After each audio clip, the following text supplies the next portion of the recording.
Dave Eustace of Eustace and Marr, not Marr and Eustace. Morning, Dave. Morning, Pete. Caulfield Cup week. What's on the agenda? We've got a fairly busy day. Caulfield Saturday, I think. You got a bit to make up. Loving Gabby last week. Raced like I wanted a bit further. Your stablemate Shag tipped the punters in strong, so did I, and we all left it there. How do we get it back? He let you down there, didn't he? So you come to me this week. Poor ride, or just looking for further? I think we'll say it was a very good ride from Karen McAvoy. On the winner? On the winner. Not yours? No. Right. Joined by Racing Royalty this morning, St Christopher Lees, all the way down from Newcastle. Great to see you, mate. Good to be here, Pete, as always. Mustajir's had a look around Caulfield this morning. Reports having settling in well at Werribee. You've now moved him across to Caulfield. Yeah, he arrived in very good order from the UK, so we haven't had to do a lot with him. Just going very steady, just giving him a look around. But he's a very fit horse and looking forward to Saturday. Doorstop. Fancy calling me a doorstopper. The only thing big enough around here to be a doorstop is your wallet. Wouldn't be getting past you, I know that. Mustajir had a look around Caulfield this morning. St Christopher's given him the tick of approval. What about the pilot? Yeah, he was good. You're right, he had a good look around, especially the first half of his work, but once he started to build up speed, he started to switch on, and he's a really nice horse. Seems to have thrived since he's been here, so hopefully we can have some luck on the weekend. Now listen, let's go back a week or so, and Prince Aaron flew past Finch, and why would Finch be the favourite for the race? And you've white-handed every poor bastard, and you've got the ride and Finch in the Caulfield Cup. What's going on there? No. You can't pot him one week and be stepping out on him as favourite next. I was brought up not to be a liar, so I was just telling the truth. Oh. Righto. That was the truth, You're mate. a jockey. Yeah. You're not allowed to tell the truth. Thanks, Moody. Peter. I'll get out your road. No, stay there, Tom. You'll be out there. Thomas. Now, Thomas, no, you've got a sore leg. Tom, you've got a sore leg. Now, last week, the poor old battling Ladbrokes punter spoke to your father. Like he's a bit of a legend on our show. And he tipped everyone else's horse. Dallasan, a good thing. But he forgot to mention the punters, a couple of his own. Like his team's been absolutely flying. Can you extract something out of him for us? Like first starters, winners. We've actually heard from the punting public they were disappointed that he didn't share something.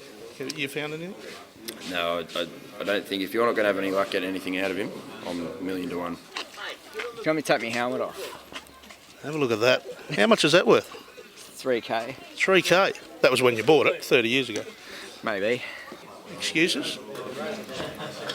I think I did mention it to you. What, the first starter that the punters missed? Or? Yeah, no, I mentioned it to you, but you do a fair bit of editing with the information that I give you. Bull. And I think you've edited that out. I think you're taking the PI 55 there of the punters. I wouldn't do that to especially to the Ladbrokes punters. Can we find a winner at Caulfield Saturday? Caulfield Cup Day. Been a little bit quiet for the Caulfield trainers this carnival. I think Philly Snap Dancer runs in the Ethereal on Saturday worked really nicely this morning, over 1,000.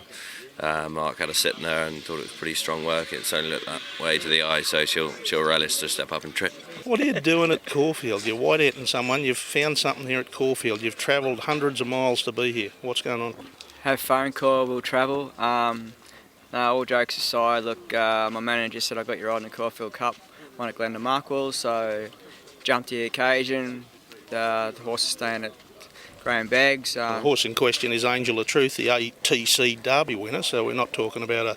No, we're not. Not talking about a 49-kilo hack just making up the numbers. No, when he said I got your ride in the Caulfield Cup, Angel of Truth. I said, oh yeah, what weight's it got? 50. He goes, oh no, it's actually got 54. I can eat Macca's that morning. Righto, you've had a sit on Finch this morning. Yeah. Here at Caulfield. Yeah, I was impressed, and my confidence levels have gone up even more. I know that a lot of people doubting whether, because he's so big, whether he's going to get around Caulfield. I've been big all my life, and I've always got around Caulfield all right. Yeah, like a Bantam rooster. Mark Zara joins us fresh off a big Group 1 winning double. Caulfield last weekend. Great day, Mark. Yeah, no, it was a fat day. One to remember for sure. Cape of Good Hope. Does he give you a feel of a Cox Plate horse? Yeah, he did. As we know, it's not a vintage year, but I just like the way, I had to wait for Blackheart Bart to sprint first before I could, and then the fact that he could run him down first start over, I reckon, not a bad effort. You don't quite often come down the highway from up north without bringing a winner down. What about your local contingent? You got one there for the carnival coming up? I think tactical advantage will run well Saturday. 1,000 metres, but probably prefer 1,100 for him, but he'll run well on how he worked this morning. Moods, Mr. Quickie, what was the excuses last start? You blame the trainer or jockey? Bit of both, I think. Bit of trainer error and pilot error, but obviously I haven't got my hands on the steering wheel these days. So Jay Allen and P Stokes, pick your game up. So can we see an improvement from him in the Caulfield Cup this time?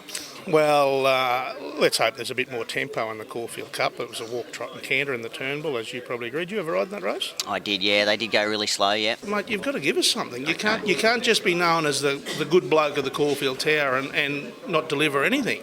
Okay. No, that's fair comment. Yeah. Look, young Tommy, you've got him here working. He's had a broken leg, Yep. and you've got him walking horses and mucking out boxes. Like you'll give no one a chop out. What about the punters? Well, I'd like to be able to help them out, Pete, if I can. I think. When does this go to air, Pete? When do you want it to go to air? Not the day after you're going to tip us one. Well, it's the one I'm going to tip you. I do believe that Usain Bowler, if the rain comes, will run very well tomorrow. The Ballarat stable's been spinning out a lot of winners the last few weeks around the provincials. Like they still bet on the Friday nights and Sunday meetings. If you found a little maiden out there at Ballarat that you've been hiding from Kieran. Yeah, the filly that's going very well there is Fascino, who finished second at Flemington. We had the. Well, it's going to go somewhere and be 6-4. Can we find a bit of value for the punters? I'm trying to think what we got this week in a maiden. I've got to have to rack my brains, but wherever says Fascino will go, I think she'll win. Joined by Michael Kent Jr., the senior partner in the Price Kent Jr. stable. Mum and Dad have gone up to the Gold Coast for the Breeze Up sales. You're running the ship this morning. What do you? Things going all right? Yeah, things are improving. Mick goes away usually. No, he's up there sunning himself. Getting his budgie smugglers down to the beach for a swim. Beautiful. Not really. Don't worry about his last run. Obviously fitness wasn't quite right. Go away. I couldn't hear you from up there, sorry. She said, you're a smart ass. Barrier draws 9 out of 10 win races. So fingers and crossed, I get a good draw. Lessens the risk of you blokes making a mistake. A good barrier. Yeah, but the thing is, though, makes it easier. Yeah, but I don't know why the jockeys get the blame all the time. No, it makes it easier. Trainers may miss gallops or over gallop them. No one says anything about that. Yes, they do all the time. Wouldn't have thought. Generally, the trainer pots the jockey. If the trainer overworked it Tuesday morning, is it his fault that you get that gallop's brought about you sitting 3 and 4 deep on it from a good draw? Generally don't happen. Oh, not to you.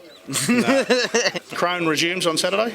Yeah, she's going super. Brett Preble came this morning, 5 a.m, galloped her, said she's ready. She's got good form. She's been around some good horses in her past, and she's ready to go. I think she'll run well. More importantly, won at very, very big odds in the Ethereal on Saturday.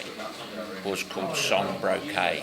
Song Brocade, I know Song Brocade. She's one you've got still in the Oaks mix. Yes, and I believe she's a genuine Oaks contender. And when does this go to air? Is his nose growing at all, Tom? Is it? No, or is it always that red? No, I'm trying to extract. Be serious with you, Peter. Bullshit, you've never been serious in your life. I have with you. Right. And been serious with me a few times. I know. You've heard it. You've witnessed it. No, I think quite seriously, I reckon she worked this morning on the course proper with... Listen, we don't want to, we're not writing a book. We're having something on Song Brigade each way in the Ethereal. You're a rude prick, you are.